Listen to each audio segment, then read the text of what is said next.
नमस्कार, स्वागत है आपका न्यूज इंडिया में। मैं हूं आपके साथ उमंग माथुर। आपको बता दें कि कोरोना के संक्रमण से जिंदगी बचाने के लिए छिड़ी जंग के बीच उत्तर प्रदेश सियासत का दंगल बन चुका है। प्रवासी श्रमिक और कामगारों की हिमायत में उत्तर प्रदेश सरकार को ललकारते हुए कांग्रेस मैदान में आई तो सरकार भी ताल ठोक कर मैदान में डटी है। तो वहीं कांग्रेस की तरफ से उनकी तुरुप का इक्का कही जाने वाली राष्ट्रीय महासचिव प्रियंका वाड्रा तो सरकार की ओर से खुद मुख्यमंत्री योगी आदित्यनाथ के साथ मोर्चे पर है और दोनों ओर से यही बात की जा रही है कि यह राजनीति का वक्त नहीं है और दोनों ओर से दांव ऐसे कि कुशल राजनीतिज्ञ भी अपने दांतों तले उंगली दबा ले। तो वहीं प्रवासी श्रमिक कामगारों के लिए बसों की पेशकश से प्रियंका वाड्रा ने सियासत का यह सफर शुरू किया और तीखे सवालों के कांटे भरी राह में मुख्यमंत्री योगी आदित्यनाथ ने बसों को हरी झंडी दे दी। ये 1000 बसें एक मकसद का साधन मात्र हैं या फिर वाकई श्रमिकों को मंजिल तक पहुंचाने का जरिया, ये सामने आना अभी बाकी है। आपको बता दें कि राजस्थान से बस में बैठे मजदूरों को भरतपुर में उतारा गया था और उन्हीं में से 28 मजदूर ट्रक में बिठाए गए जिनका औरैया में एक्सीडेंट हुआ।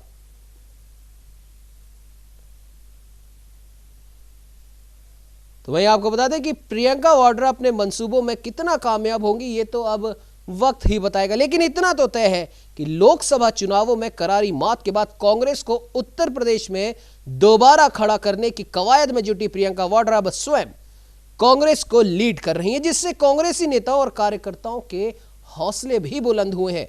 उत्तर प्रदेश की कमान जब से प्रियंका वाड्रा को मिली है तब से सूबे में कांग्रेस सड़कों पर लगातार एक के बाद एक मौके ढूंढकर आंदोलन करती नजर आई है। दरअसल केंद्र की सत्ता तक पहुंचने के लिए उत्तर प्रदेश में चुनावी जीत हासिल करना जरूरी है।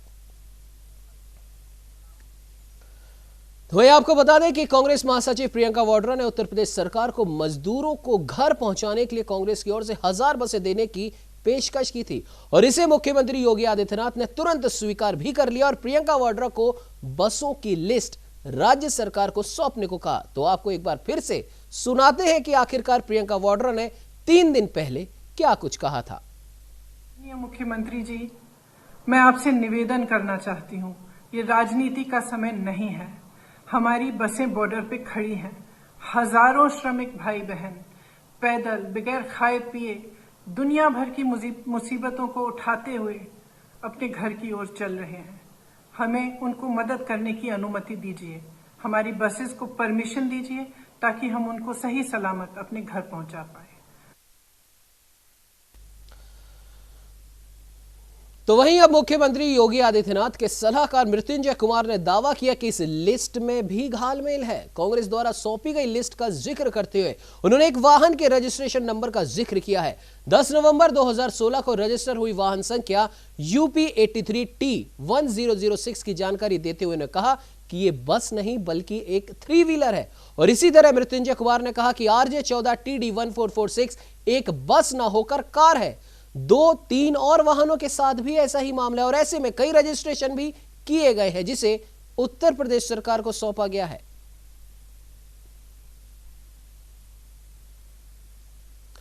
हालांकि दोनों ही प्रमुख दलों की ओर से और दोनों पार्टियों की ओर से यह साफ तौर पर कहा जा रहा है कि हम श्रमिकों की, मजदूरों की और इन कामगारों की मदद करने के लिए तत्पर हैं, लेकिन बार बार इसी मुद्दे को लेकर राजनीति अब गरमाने लगी है।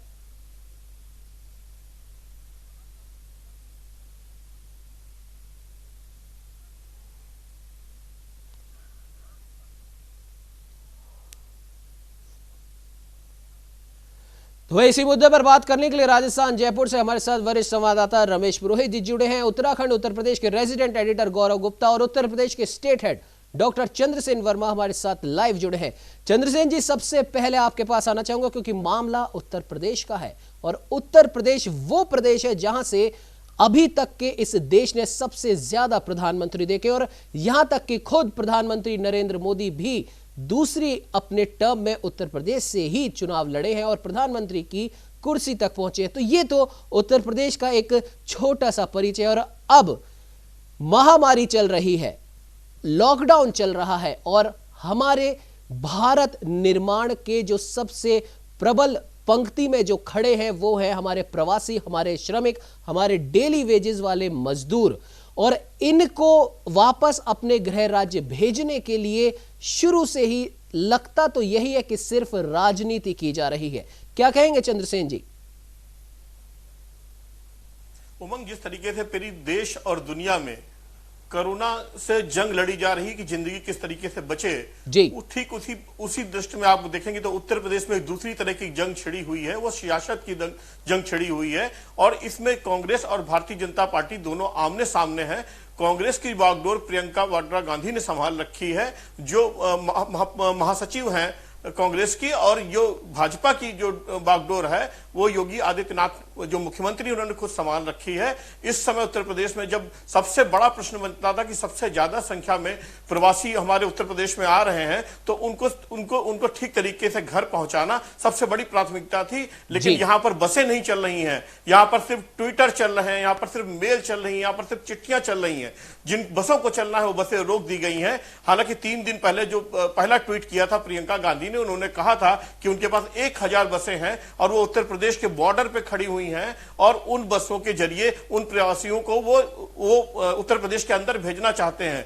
वहीं पर उन्होंने एक अनुमति मांगी थी ट्वीट करके। दूसरी ओर योगी आदित्यनाथ ने उस पर विचार किया। उन्होंने कहा कि ठीक है, आप बसें तो भेज दीजिए, लेकिन सबसे पहले उन बसों के जो कागज हैं वो भेजिए हमें, जिनमें जो ड्राइवर है उसका लाइसेंस होना चाहिए, जो परिचालक है उसका लाइसेंस होना चाहिए, बसों की फिटनेस का लाइसेंस होना चाहिए और यह श्योर होना चाहिए कि जो लोग आ रहे हैं वो कोरोना पॉजिटिव नहीं, उनकी एक जांच होनी चाहिए। इस पर जबरदस्त जंग छिड़ी हुई है। कांग्रेस का यह कहना है कि ये समय है कि तुरंत के तुरंत उन प्रवासियों को अंदर पहुंचाया जाए, उनके घरों तक पहुंचाया जाए और वहां पर योगी सरकार यह कहना है कि सुरक्षित तरीके से लोगों को पहुंचाया जाए। और इस मुद्दे पे दोनों आमने सामने हैं। हालांकि इस पे बहुत ज्यादा बहुजन समाजवादी पार्टी या समाजवादी पार्टी नहीं बोल रही है, लेकिन आने वाले की जो जिस तरह का सियासी जंग चल रहा है, ये भारतीय जनता पार्टी ने कहा कि प्रियंका गांधी अपने कांग्रेस के शासन को याद करें, जो जिस तरीके शासन ने लंबे समय था।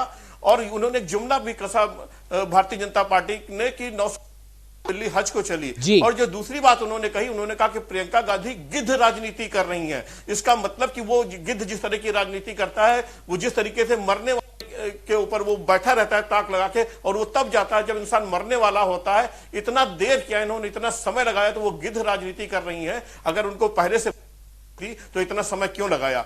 दूसरा, उन्होंने ये सवाल उठाया कि जब जो कांग्रेस के जहां पर सरकारें हैं वहां से जो प्रवासी आ रहे हैं तो वहां पर उन्होंने बसें क्यों नहीं लगाई, उनका रुख उत्तर प्रदेश की ओर क्यों रहा? इसका मतलब आने वाले इलेक्शन में ये इलेक्शन की तैयारी है। ये मजदूर नहीं दिख रहे हैं, ये वोटर दिख रहे हैं, वो अंगूठे दिख रहे हैं जो पार्टी वोट लेने के लिए करती है। उमंग, बिल्कुल चंद्रसेन जी, आपने सही कहा और सबसे बड़ी बात यहां पर यही देखने वाली है, जैसा कि आपने गिद्ध का जो उदाहरण दिया है वो कहीं ना कहीं यहां पर खरा भी उतरता है। हालांकि प्रियंका वाड्रा ने उत्तर प्रदेश की योगी सरकार को घेरने के लिए लगातार एक मजबूत रणनीति जरूर बनाई और कहीं ना कहीं कुछ हद तक वो सफल भी हुई। अगर पूर्व के मामले देख ले, उन्नाव रेप कांड वाला मामला देख लें या और भी कई मामले, लेकिन सबसे बड़ी बात यही है कि जैसा कि आपने भी कहा कि हमेशा एन वक्त पर प्रियंका वाड्रा आती हैं। कभी भी जब से जो मामला शुरू होता है तब से लेकर वहां पर कांग्रेस कहीं नजर ही नहीं आती। अगर आपको मदद करनी है तो आप तभी करिए ना जब यह मामला शुरू हुआ। मजदूरों का पलायन पहले लॉकडाउन के खत्म होते होते शुरू हो चुका था। तब से लेकर 16 मई तक क्या कांग्रेस सो रही थी या सिर्फ एक उचित मौके का इंतजार कर रही थी? खैर, इस पर आपसे जवाब लेंगे चंद्रसेन जी, लेकिन राजस्थान की ओर रुख कर लेते हैं। रमेश पुरोहित जी हमारे साथ जुड़े हैं। रमेश जी, सूत्रों के हवाले से यह खबर भी आ रही है, हालांकि न्यूज इंडिया इसकी पुष्टि नहीं करता, कि राजस्थान से जो बस चली थी मजदूरों को लेकर, वहां पर भरतपुर में आकर उन मजदूरों को उतारा गया और उन्हीं मजदूरों में से 28 मजदूर भरतपुर से ट्रक में सवार कर दिए जाते हैं और इसी ट्रक का औरैया में जाके एक्सीडेंट हो जाता है, जहां से ये 28 मजदूर काल के गाल में समा जाते हैं। अब सोचने वाली बात यह है कि आखिर मजदूरों पर राजनीति की शुरुआत करी किसने और अब इसे अंजाम तक पहुंचाने की जल्दी किसको है? रमेश जी।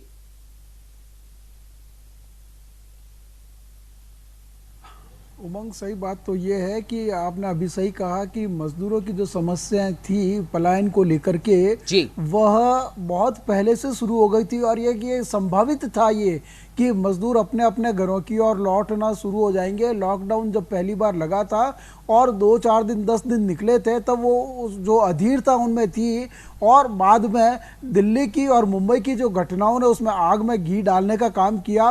बदस्तूर आज तक वो जारी है। और अब आप सोचिए इस बात को कि भीषण गर्मी है इन दिनों में और 39-40 के ऊपर तापमान जा रहा है और मजदूर पैदल पैदल जो अपने घरों का और हजारों किलोमीटर सैकड़ों किलोमीटर बच्चे बूढ़े और महिलाएं बुजुर्ग सब जो है कंधे पे जो अपने जो कहने थैला या बोरी या जो भी उसके सामान होता छोटा मोटा वो लेके निकल रहे हैं। तो यह जो घटना है वास्तव में बहुत हृदय विदारक और दिल को दहला देने वाली है। इसीलिए मैं कई बार बार बार कहता हूं कि समस्याएं जब आती है तो उससे पहले रोकने के जो तौर तरीके होने चाहिए थे उसके ऊपर आप थोड़ा सा भी अगर ध्यान दे देते तो यह स्थिति इतनी भयावह नहीं होती।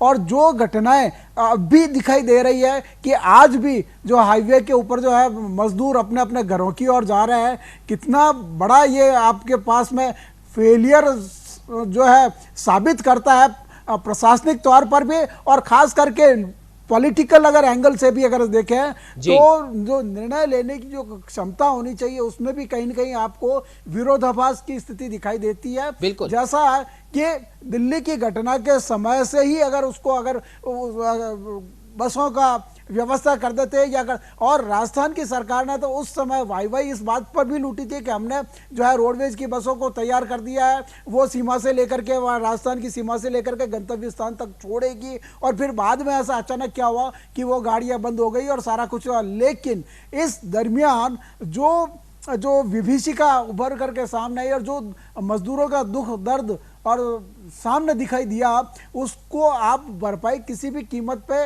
अब जो राजनीतिक जो क्या कहने चाहिए बयानबाजी के दौर में उसको कतई भी जो है स्वीकार नहीं किया जा सकता। हाँ, कहीं न कहीं दिक्कत रमेश जी माफ कीजिएगा, यहाँ पर एक बात याद आती है, आज ही की वो बात है कि जिस प्रकार से तमाम कांग्रेस शासित जो राज्य हैं या फिर जहां जहां पर भी कांग्रेस गठबंधन में है या फिर जहां कांग्रेस का राज नहीं भी है वहां पर सोनिया गांधी ने भी एक ट्वीट किया था, उन्होंने भी एक भाषण उन्होंने दिया था कि सभी जो कांग्रेसी है वो इन मजदूरों को घर तक पहुंचाने में उनकी मदद करें। और मदद करने का इतना जोश और जुनून सभी कांग्रेसियों में एकदम से प्रकट हुआ है कि ये सभी दिशा निर्देश जो है उसकी अवहेलना कर रहे हैं। ताजा मामला मैं आपको जानकारी के लिए बता देता हूं, रमेश जी भीलवाड़ा का है। वहां के एक विधायक ने सिर्फ खबरों में आने के लिए, फोटो खिंचवाने के लिए एक ही बस में करीब 45 से 46 मजदूरों को बिठाकर रवाना कर दिया, जबकि केंद्र की सख्त गाइडलाइन है कि एक बस में 20 से ज्यादा लोग नहीं बैठेंगे। तो यहां पर साफ तौर पर दिख रहा है कि उन्हें गाइडलाइन से कोई मतलब नहीं है, उन्हें बस कांग्रेस के आला कमान की गुड बुक्स में आना है, पत्र पत्रिकाओं में फोटो छपवानी है, न्यूज में आना है और वह आनंद फानंद में कुछ भी कर रहे हैं मजदूरों को भेजने के लिए। बसों में ठूस रहे हैं मजदूरों को, 45 मजदूर एक बस में जा रहे हैं। कहां है सोशल डिस्टेंसिंग रमेश जी? इसीलिए मैं इस बात को आगे और बढ़ाते हुए कह रहा हूं कि जब एमएलएज के पास में इनका जो फंड होता है, कम से कम कंटीजेंसी फंड अगर उसका इसी रूप में इस्तेमाल कर दिया जाता, जबकि वो लोग जो है मुख्यमंत्री राहत कोष में जो पैसा दे रहे थे और लॉकडाउन के शुरुआत में सभी ये जो जनप्रतिनिधि है अपने अपने हिसाब से जो कह रहे थे कि हम ये डोनेट करेंगे, हम ये डोनेट करें, अरे उनके पास में खुद का मुख्य जो है एमएलएज का फंड होता है, उस फंड से ही अगर वो बसों की उस समय व्यवस्था कर देते तो आज ऐसी जो है परिस्थितियां पैदा ही नहीं होती। लॉकडाउन के शुरुआत में ही आप जो है बसों की सुविधा कर देते, आने जाना कम से कम अपने अपने विधानसभा क्षेत्रों के लिए ही कर देते, दूसरों की तो मैं बात करता ही नहीं। बिल्कुल रमेश जी आपने सही कहा, माफ कीजिएगा आपको बीच में रोक रहा हूँ, जैसे कि जो आपने लोग, विधायक फंड की बात करी, राजस्थान से तो बाहर की ओर राजस्थान काम का ही करने एक वाले हैं। किस्सा और आपको सुना देता हूं।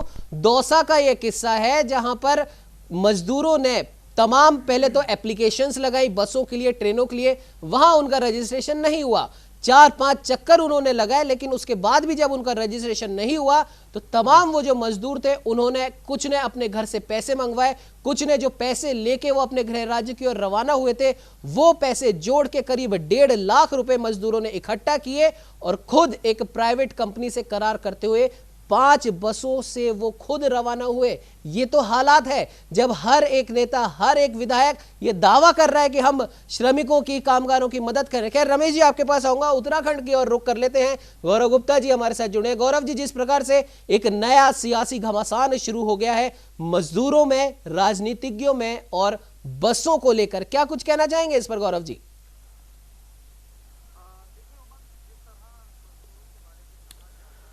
देखिए उमंग, जिस तरह मजदूरों के बारे में कहा जाता है कि वो कभी टेंशन नहीं लिया करते थे, आम दिनों में अपना काम करते थे, रोजी रोटी संभाल कर, और फिर शाम को सो जाते थे। और यही कारण था कि मुनव्वर राणा ने इस पर एक शेर भी लिखा था कि सो जाते हैं अक्सर फुटपाथ पर अखबार बिछाकर, मजदूर कभी नींद की गोली नहीं खाते जी। और आज ये हाल है उमंग कि काल के गाल में समा रहे हैं मजदूर, मौत की नींद सो रहे हैं मजदूर, और राज्य सरकारों में जो काबिज दल हैं वो राजनीति करने से नहीं चूक रहे हैं।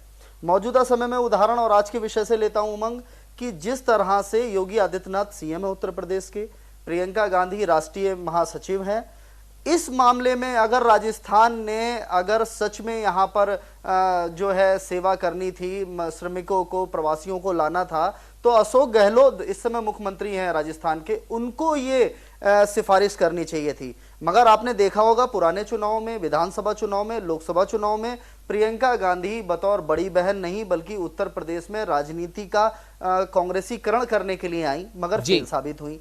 इससे पहले वो बोट में और गंगा किनारे किनारे राजनीति करने आई। मौजूदा समय में भी ये जो दांव था वो उल्टा पड़ गया। परमिशन तो मिल गई उत्तर प्रदेश सरकार से, मगर जिस तरह की गौरव जी, मजे की बात तो यह है कि परमिशन भी मिल गई और प्रियंका के भाई स्वयं पूर्व अध्यक्ष कांग्रेस के राहुल गांधी ने ट्वीट करके धन्यवाद भी दे दिया, और उनके धन्यवाद देने के बाद में राजनीति का एक सिलसिला शुरू हो गया। खुद अभी थोड़ी देर पहले रणदीप सुरजेवाला साहब लाइव आए थे, वो बता रहे थे कि इस पर राजनीति नहीं करनी चाहिए। वो यूं कह रहे हैं कि उत्तर प्रदेश सरकार इस पर राजनीति कर रही है, बसों को जानबूझकर रोक रही है, जबकि प्रियंका वाड्रा के सचिव ने खुद अवनीश अवस्थी जी को, जो कि उत्तर प्रदेश के अपर मुख्य सचिव गृह हैं, उन्हें 12:15 बजे ये पत्र लिखा है कि परमिट मिलने में कुछ समस्या आ रही है, तो हम शाम 5 बजे तक वापस बसों को वहां खड़ा करेंगे। तो इसका मतलब तो साफ है कि कांग्रेस के लोग खुद ही अपने लोगों द्वारा की गई कार्यवाही पे ध्यान ही नहीं दे रहे। जैसा कि मैंने पहले भी कहा था, उन्हें सिर्फ मीडिया में बस फोटो छपवानी है, सुर्खियों में आना है, और ताकि वो कांग्रेस की जो आला कमान की गुड बुक्स है उसमें आ सके। क्या कहेंगे गौरव जी?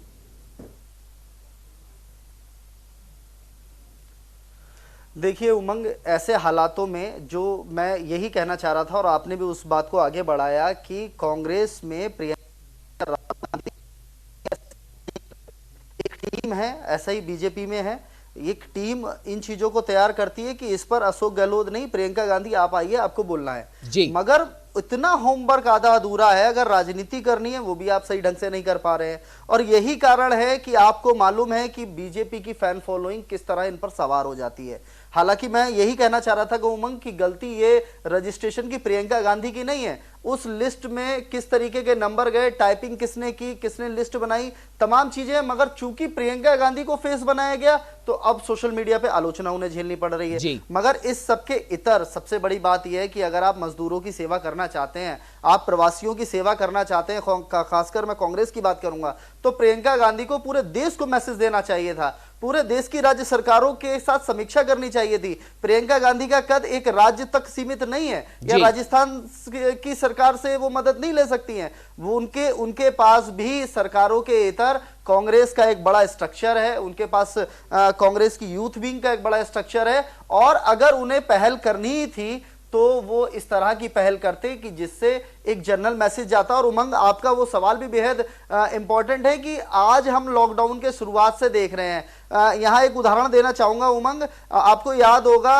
उत्तराखंड सरकार ने गुजरात के लोगों के लिए लॉकडाउन जब शुरुआती हुई थी तब 2 बसें रवाना की थी खाली, मतलब यहां से गुजरात के लोगों को लेकर गई थी और गुजरात से खाली लौट कर आई थी। तो क्या उस समय राजस्थान के पास बसें नहीं थी, या कांग्रेस शासित राज्यों के पास बसें नहीं थी, या भाजपा सरकार, अगर मैं भाजपा की बात करूं, वो भी राजनीति पूरी कर रही है? आप ये देखिए कि ऐसे मामलों में आपको एक लगातार वीडियो कॉन्फ्रेंसिंग हो रही है। अगर पीएम जो है सभी राज्यों के सीएम की बैठक ले सकते हैं, तो क्या सीएम भी अलग अलग राज्यों से बात कर आपस में कॉन्फ्रेंस नहीं कर सकते हैं?